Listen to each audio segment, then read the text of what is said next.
Guest today is Jack Bloomfield. Hi, Jack. Thank you for Hi, coming Suzanne. today. How are you? Jack brings more than 38 years of continuous sobriety and recovery to his skills as an interventionist. He has spent the last 5 years as a clinical outreach director for well-known programs such as CARON, the Hanley Center, the Refuge, and the Delray Recovery Center. Jack is a trained interventionist on the ARISE model of intervention, which focuses on helping the whole family to recover. Thank you, Jack, for being here. Thanks for having me. I want to start a little bit because you've worked for some highly reputable companies and you've been in the industry for a long time. Tell me about what's made you want to go out on your own now and a design for living your company. Well, when you do the type of work I've been doing in the treatment field for the past 5 years, you do a lot of work with people on the phone.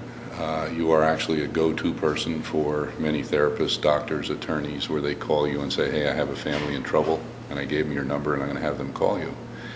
So I've had a number of, pretty much every day the phone would ring. It's a distraught mom and dad with a 22-year-old daughter, and they're asking me about my program, and so my job was to get them either into my program or find an appropriate program for them.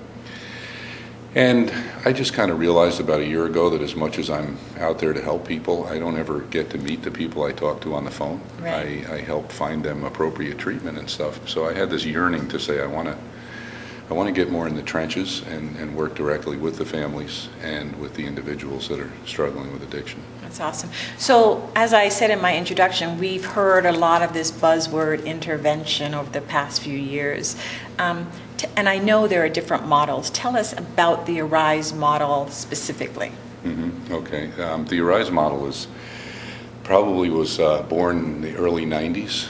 It was founded by a woman named Judith Landau, who had been doing therapy for many, many years in hospitals, addiction hospitals. She kind of realized that the original mode of intervention was effective, and it was really called the kind of surprise model. It wasn't what ARISE calls the invitation model.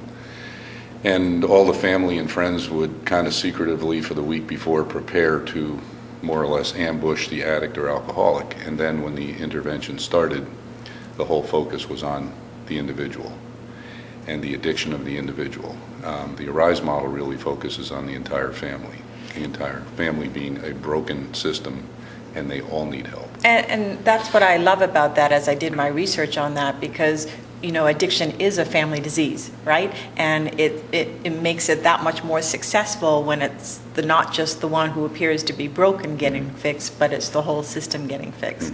So I really love that. Addiction, or the definition of addiction, has changed over the years.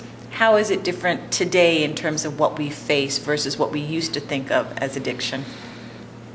I think the studies have shown that there's, other than substance abuse, which was the one that was the original, there's so many more things that are coming down the pipe as termed by addiction. The DSM-5, which is where they do the diagnosis of is this really addiction or is it not, continues to grow each year. Today it might be internet addiction, gaming addiction. A lot of times the elderly are really have dove into the addiction of gaming.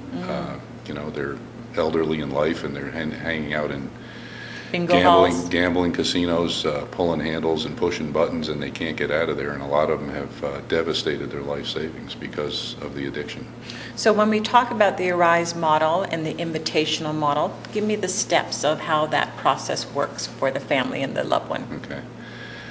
It usually starts with a call from the most distraught person, and it's usually a wife. It's about 70% of the times it's a female. It's a wife or a mom, but it's not always the case. Sometimes it's an 18-year-old son who's calling about their mom, that type of thing. But it's usually pretty much about a 30-minute phone call, and it really, me as an interventionist, is finding out a little bit more about the scenario and then explaining to them about an ARISE intervention and getting them to understand that we'll picture, say this is a mom, we'll picture that she's been living with the son is now 24 years old, started using drugs at 14 years old, so for the past 10 years the mom's life has been devastated by her son's addiction. The dad, in the same situation, has now put major stress on the marriage because of the son's addiction.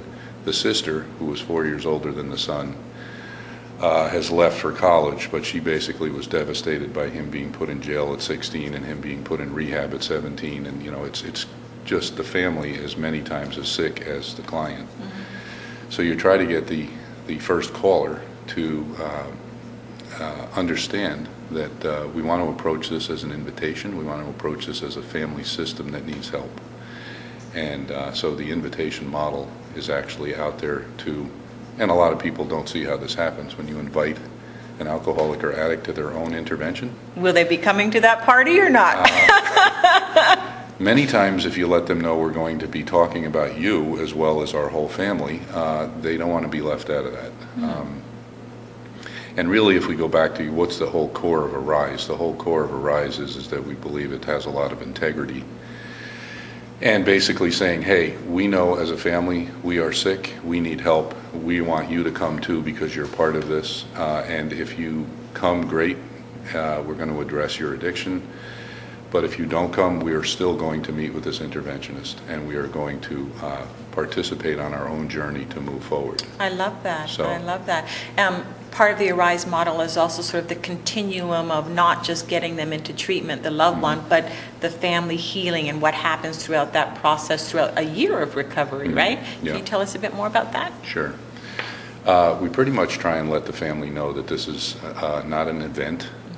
Where most interventions are an event. Mm-hmm. It happens, it's over in 2 hours, the person probably goes to treatment, maybe they don't. The Arise model, we let them know, is a minimum of 6 months. We hold the initial first meeting with the family. We try to the next week hold the second meeting with the family and a third meeting with the family. That's the process that's happening. And then over the phone, throughout the next 6 months, we are trying to, again, work with the family. How is the mom doing with her 12-step meetings? How is the sister doing with her therapy because she decided to get help for herself and start doing her own work? Maybe the family's going to like a Families Anonymous meeting, getting into doing their own work. So basically the Arise interventionist is there kind of as a coach. And the hope is by the end of 6 months, the family has empowered themselves to a point where there's so much strength in families. If it's negative, it's terrible, but if it's positive, it's great. It's almost like they form their own support group. Mm. And the family continues to meet on the phone weekly without the interventionist there, checking in with each other, how are you doing? So it's a pretty emotional thing to have the families draw strength from one another, and that shows that a family's getting healthy, because a healthy family really is bonded together in a healthy way. In addiction, they're still bonded together, but it's a very unhealthy way. Yeah. And I guess, and you can let me know if you agree with this, my thought is typically the one who they think is the problem of the family, the one who's suffering from addiction, is the one that allows the process for healing for the mm-hmm. family. Would you agree with that? Yes, we try to affirm that the addict or alcoholic is the one who was the most important in getting the family together, yeah. because without that, if it was just the fringe things, it would never happen. Mm-hmm. And if you talk to families who have gotten into their own healing 2 and 3 years down the road, it's the best thing that ever happened, that the addict alcoholic went to get help and the family also began to get their own help. So what kind of success stories have you seen?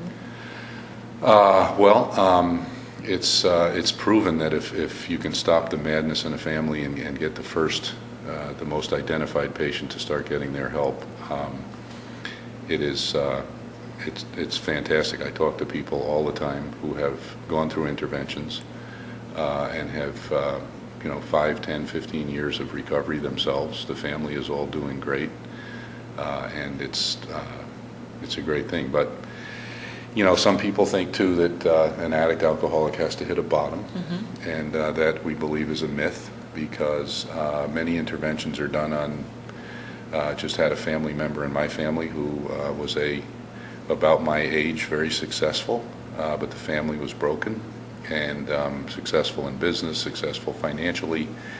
They're not the type of people you see. You mentioned the intervention TV show. Mm-hmm. I think that's what you were referring to. Yes.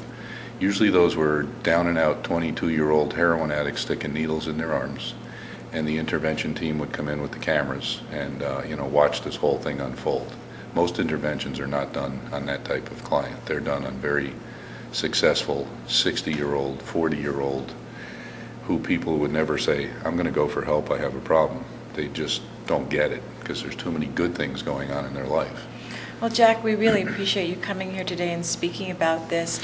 What would you like to leave with our viewers to say, whether about a design for living or about an intervention service if they're interested in it? Mm-hmm. Well, if they would like to reach out to me for consultation, I would be happy to speak with anybody. My direct phone number is 954-740-0622. We are redesigning a website. It is www.adesignforliving.com, but it's under construction right now. But look back in about 4 weeks, we'll be up and running again.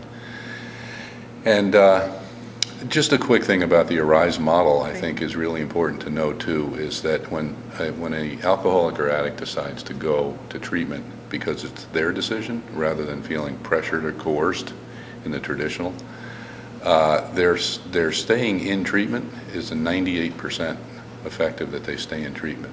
It's much, much lower when they're kind of coerced to go into treatment. Many people leave 5 or 10 days later because they're angry. And they're doing it for others instead of right. doing it for themselves. So that ARISE model being the invitation, it's your choice. We're going to move on in our own healing, but we hope that you take the invitation and go to treatment. I love that.